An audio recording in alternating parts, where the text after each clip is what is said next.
नमस्कार दोस्तों, आप सभी का एक बार फिर से स्वागत है मेरे मोटिवेशन चैनल में।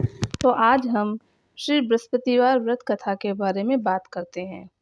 तो पहले हम जानते हैं बृहस्पतिवार व्रत कथा की पूजा विधि। बृहस्पतिवार को जो भी स्त्री पुरुष व्रत करे उनको चाहिए कि वह दिन में एक ही समय भोजन करे, क्योंकि बृहस्पतिश्वर भगवान का इस दिन पूजन होता है। भोजन पीले चने की दाल आदि का करे, परंतु नमक नहीं खावे, और पीले वस्त्र पहने, पीले ही फलों का प्रयोग करे, पीले चंदन से पूजन करे। पूजन के बाद प्रेम पूर्वक गुरु महाराज जी की कथा सुननी चाहिए। इस व्रत को करने से मन की इच्छाएं पूरी होती हैं और बृहस्पति महाराज प्रसन्न होते हैं तथा धन, पुत्र, विद्या तथा मनवांछित फलों की प्राप्ति होती है। परिवार को सुख शांति मिलती है। इसीलिए यह व्रत सर्वश्रेष्ठ और अति फलदायक सब स्त्री व पुरुषों के लिए है। इस व्रत में केले का पूजन करना चाहिए तथा पूजन के समय तन, मन, क्रम, वचन से शुद्ध होकर जो इच्छा हो बृहस्पति देव की प्रार्थना करनी चाहिए। उनकी इच्छाओं को बृहस्पति देव अवश्य पूर्ण करते हैं, ऐसा मन में दृढ़ विश्वास रखना चाहिए। तो आइए अब सुनते हैं श्री बृहस्पतिवार व्रत कथा। भारतवर्ष में एक राजा राज्य करता था। वह बड़ा प्रतापी और दानी था। वह नित्य गरीबों और ब्राह्मणों की सहायता करता था। यह बात उसकी रानी को अच्छी नहीं लगती थी। वह ना ही गरीबों को दान देती, ना ही भगवान का पूजन करती, और राजा को भी दान देने से मना किया करती थी। एक दिन राजा शिकार खेलने वन को गए हुए थे, तो रानी महल में अकेली थी। उसी समय बृहस्पति देव साधु के वेश में राजा के महल में भिक्षा के लिए गए और भिक्षा मांगी। रानी ने भिक्षा देने से इनकार किया और कहा, हे साधु महाराज, मैं तो दान पुण्य से तंग आ गई हूँ। मेरा पति सारा धन लुटाता रहता है। मेरी इच्छा है कि हमारा धन नष्ट हो जाए, फिर ना रहेगा बांस, ना बजेगी बांसुरी। साधु ने कहा, देवी, तुम तो बड़ी अजीब हो। धन संतान तो सभी चाहते हैं, पुत्र और लक्ष्मी तो पापी के घर भी होने चाहिए। यदि तुम्हारे पास धन है तो भूखों को भोजन दो, प्यासों के लिए प्याऊ बनवाओ, मुसाफिरों के लिए धर्मशालाएं खुलवाओ। जो निर्धन अपनी कुंवारी कन्याओं का विवाह नहीं कर सकते, उनका विवाह करा दो। ऐसे और कई काम हैं जिनके करने से तुम्हारा यश लोक परलोक में फैलेगा। परंतु रानी पर उपदेश का कोई प्रभाव ना पड़ा। वह बोली, महाराज, आप मुझे कुछ ना समझाएं। मैं ऐसा धन नहीं चाहती जो हर जगह बांटती फिरूं। साधु ने उत्तर दिया, यदि तुम्हारी ऐसी इच्छा है तो तथास्तु। तुम ऐसा करना कि बृहस्पतिवार को घर लीप कर पीली मिट्टी से अपना सिर धोकर स्नान करना, भट्टी जलाकर कपड़े धोना। ऐसा करने से आपका सारा धन नष्ट हो जाएगा। इतना कहकर वह साधु या महाराज वहां से आलोप हो गया। जैसे वह साधु कहकर गए थे, रानी ने वैसा ही किया। 6 बृहस्पतिवार ही बीते थे कि उसका समस्त धन नष्ट हो गया और भोजन के लिए दोनों तरसने लगी। सांसारिक भोगों से दुखी रहने लगे। तब वह राजा रानी से कहने लगा कि तुम यहाँ पर रहो, मैं दूसरे देश में जाऊं, क्योंकि यहाँ पर मुझे सभी मनुष्य जानते हैं, इसलिए कोई कार्य भी नहीं कर सकता। देश चोरी परदेश भीख बराबर है। ऐसा कहकर राजा प्रदेश चला गया। वहाँ जंगल को जाता और लकड़ी काट कर लाता और शहर में बेचता। इस तरह जीवन व्यतीत करने लगा। एक दिन दुखी होकर जंगल के पेड़ के नीचे निश्चित रूप से आसन बैठाकर जमाकर बैठ गया। वह अपनी दशा को याद करके व्याकुल होने लगा। बृहस्पतिवार का दिन था। एकाएक उसने देखा कि निर्जल वन में एक साधु प्रकट हुआ। वह साधु भेष में स्वयं बृहस्पति देवता थे। लक्कड़हारे के सामने आकर बोले, हे लक्कड़हारे, इस सुनसान जंगल में तू चिंतामग्न क्यों बैठा है? लक्कड़हारे ने दोनों हाथ जोड़कर प्रणाम किया और उत्तर दिया, महात्मा जी, आप सब कुछ जानते हैं, मैं क्या कहूँ। यह कहकर रोने लगा और साधु को आत्मकथा सुनाई। महात्मा जी ने कहा, तुम्हारी स्त्री ने बृहस्पति देव के दिन वीर भगवान का निरादर किया है, जिसके कारण रुष्ट होकर तुम्हारी यह दशा कर दी। अब तुम चिंता को दूर करके मेरे कहने पर चलो तो तुम्हारे सब कष्ट दूर हो जाएंगे और भगवान पहले से भी अधिक संपत्ति देंगे। तुम बृहस्पति के दिन पाठ किया करो। 2 पैसे के चने मुनक्का मंगवाकर उनका प्रसाद बनाओ और शुद्ध जल के लोटे में शक्कर मिलाकर अमृत तैयार करो। कथा के पश्चात अपने सारे परिवार और सुनने वाले प्रेमियों में अमृत और प्रसाद बांटकर आप भी ग्रहण किया करो। ऐसा करने से भगवान तुम्हारी सब मनोकामनाएं पूरी करेंगे। साधु के ऐसे वचन सुनकर लक्कड़हारा बोला, हे प्रभु, मुझे लकड़ी बेचकर इतना पैसा नहीं मिलता जिससे भोजन करने के उपरांत कुछ बचा सकूं। मैंने रात्रि में अपनी स्त्री को व्याकुल देखा है। मेरे पास कुछ भी नहीं जिससे उसकी खबर मंगा सकूं। साधु ने कहा, हे लकड़हारे, तुम किसी बात की चिंता मत करो। बृहस्पति के दिन तुम रोजाना की तरह लकड़ियां लेकर शहर जाओ। तुमको रोज से दुगना धन प्राप्त होगा, जिससे तुम भली भांति भोजन कर लोगे तथा बृहस्पति देव की पूजा का सामान भी आ जाएगा। इतना कहकर साधु अंतर्ध्यान हो गए। धीरे धीरे समय व्यतीत होने पर फिर वही बृहस्पतिवार का दिन आया। लकड़हारा जंगल में लकड़ी काटकर किसी भी शहर में बेचने गया। उसे उस दिन और दिन से अधिक पैसा मिला। राजा ने चना गुड़ आदि लाकर गुरुवार का व्रत किया। उस दिन से उसके सभी क्लेश दूर हुए। परंतु जब दोबारा गुरुवार का दिन आया तो बृहस्पतिवार का व्रत करना भूल गया। इस कारण बृहस्पति भगवान नाराज हो गए। उस दिन से उस नगर के राजा ने विशाल यज्ञ का आयोजन किया तथा शहर में यह घोषणा करा दी कि कोई भी मनुष्य अपने घर में भोजन न बनावे, न आग जलावे। समस्त जनता मेरे यहाँ भोजन करने आवे। इस आज्ञा को जो न मानेगा उसके लिए फांसी की सजा दी जाएगी। इस तरह की घोषणा संपूर्ण नगर में करवा दी गई। राजा की आज्ञा अनुसार शहर के सभी लोग भोजन करने गए, लेकिन लक्कड़हारा कुछ देर से पहुंचा। इसीलिए राजा उसको अपने साथ घर लिवा लाए और ले जाकर भोजन करा रहे थे तो रानी की दृष्टि उस खूंटी पर पड़ी जिस पर उसका हार लटका हुआ था। वह वहां पर दिखाई ना दिया। रानी ने निश्चय किया कि मेरा हार इस मनुष्य ने चुरा लिया है।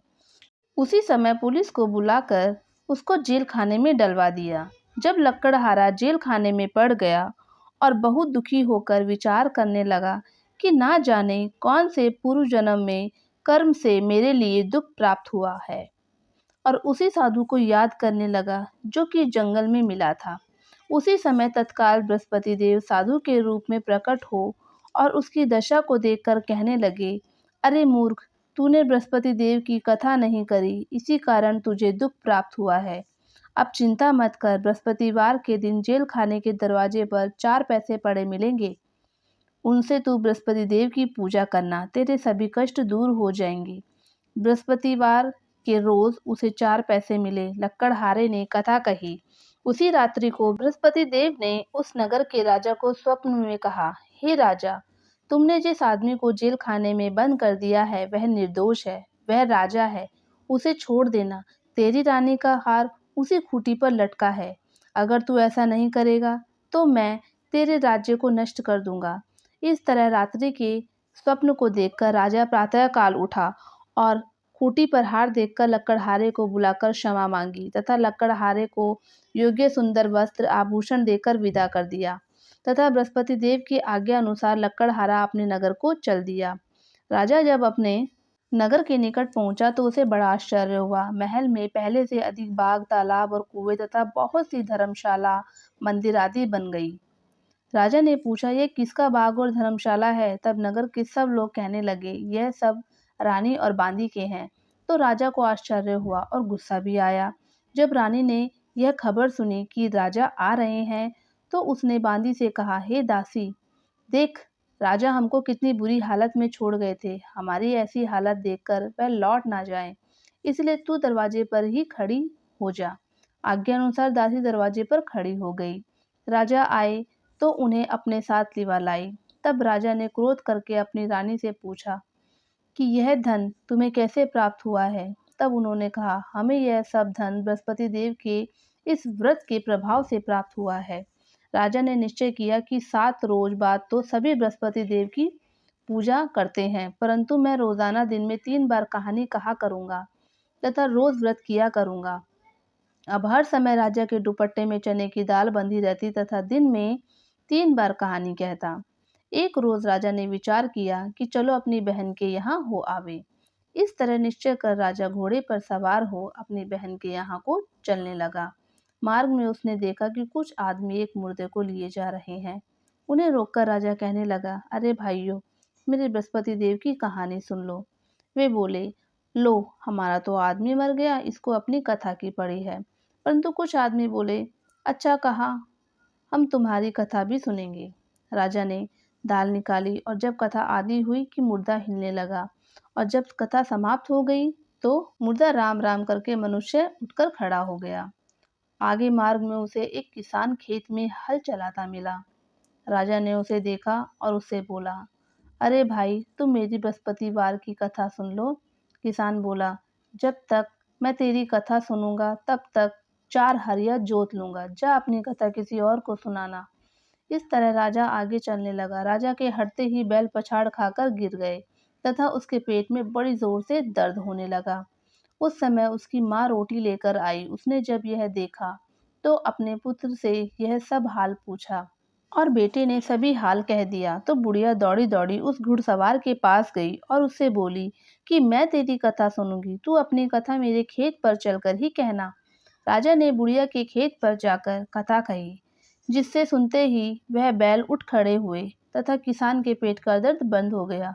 राजा अपनी बहन के घर पहुंचा। बहन ने भाई की खूब मेहमानी की।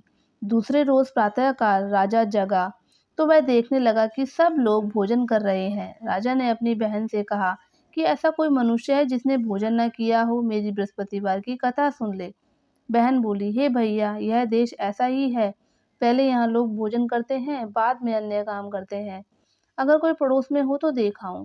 वह ऐसा कहकर देखने चली गई, परंतु उसे कोई ऐसा व्यक्ति नहीं मिला जिसने भोजन न किया हो।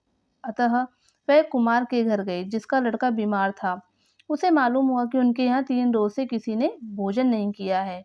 रानी ने अपने भाई की कथा सुनने के लिए कुम्हार से कहा। वह तैयार हो गया। राजा ने जाकर बृहस्पतिवार की कथा कही, जिसको सुनकर उसका लड़का ठीक हो गया। अब तो राजा की प्रशंसा होने लगी। एक रोज राजा ने अपनी बहन से कहा कि हे बहन, हम अपने घर को जाएंगे, तुम भी तैयार हो जाओ। राजा की बहन ने अपनी सास से कहा। सास ने कहा, हाँ चली जा, परंतु अपने लड़के को मत ले जाना, क्योंकि तेरे भाई की कोई औलाद नहीं है। बहन ने अपने भाई से कहा, भैया मैं तो चलूंगी, कोई बालक नहीं जाएगा। राजा बोला, जब कोई बालक नहीं चलेगा तब तुम क्या करोगी। बड़े दुखी मन से राजा अपने नगर को लौट आया। राजा ने अपनी रानी से कहा, हम निर्वंशी राजा है, हमारा मुख देखने का धन नहीं है और कुछ भोजन आदि नहीं किया। रानी बोली, हे प्रभु, बृहस्पति देव ने हमें सब कुछ दिया है, हमें औलाद अवश्य देंगे। इसी रात को बृहस्पति देव ने राजा से स्वप्न में कहा, हे राजा, उठ, सभी सोच त्याग दे, तेरी रानी गर्भ से है। राजा की यह बात सुनकर बड़ी खुशी हुई। 9वें महीने में उसके गर्भ से एक सुंदर पुत्र पैदा हुआ। तब राजा बोला, हे रानी, स्त्री बिना भोजन के रह सकती है, बिना कहे नहीं रह सकती। जब मेरी बहन आवे तो मुझसे कुछ कहना मत। रानी ने सुनकर हाँ कर दिया। जब राजा की बहन ने यह शुभ समाचार सुना तो वह बहुत खुश हुई तथा बधाई लेकर अपने भाई के यहाँ आई। तभी रानी ने कहा, घोड़ा चढ़कर तो नहीं आई, गधा चढ़ी आई। राजा की बहन बोली, भाभी, मैं इस प्रकार ना कहती तो तुम्हें औलाद कैसे मिलती। बृहस्पति देव ऐसे ही हैं, जैसी जिसके मन की कामना है सभी को पूर्ण करते हैं। जो सद्भावना पूर्वक बृहस्पतिवार का व्रत करता है एवं कथा पढ़ता है, अवश्य सुनता है और दूसरों को सुनाता है, बृहस्पति देव उसकी मनोकामना पूर्ण करते हैं। भगवान बृहस्पति देव उसकी सदैव रक्षा करते हैं। संसार में सद्भावना से भगवान जी का पूजन व्रत सच्चे हृदय से करते हैं तो उसकी सभी मनोकामनाएं पूर्ण करते हैं। जैसी सच्ची भावना से रानी और राजा ने उनकी कथा का गुणगान किया तो उसकी सभी इच्छाएं बृहस्पति देव जी ने पूर्ण की थी। इसीलिए पूर्ण कथा सुनने के बाद प्रसाद लेकर जाना चाहिए। हृदय से उनका नमन करते हुए जयकारा बोलना चाहिए। तो ये थी हमारी बृहस्पतिवार की व्रत कथा। आपको ये कथा कैसी लगी हमें कमेंट करके ज़रूर बताएं। और अगर हमारे चैनल पर नए हैं तो इस तरह की धार्मिक कथाएं सुनने के लिए हमारे चैनल को सब्सक्राइब करना ना भूलें। धन्यवाद।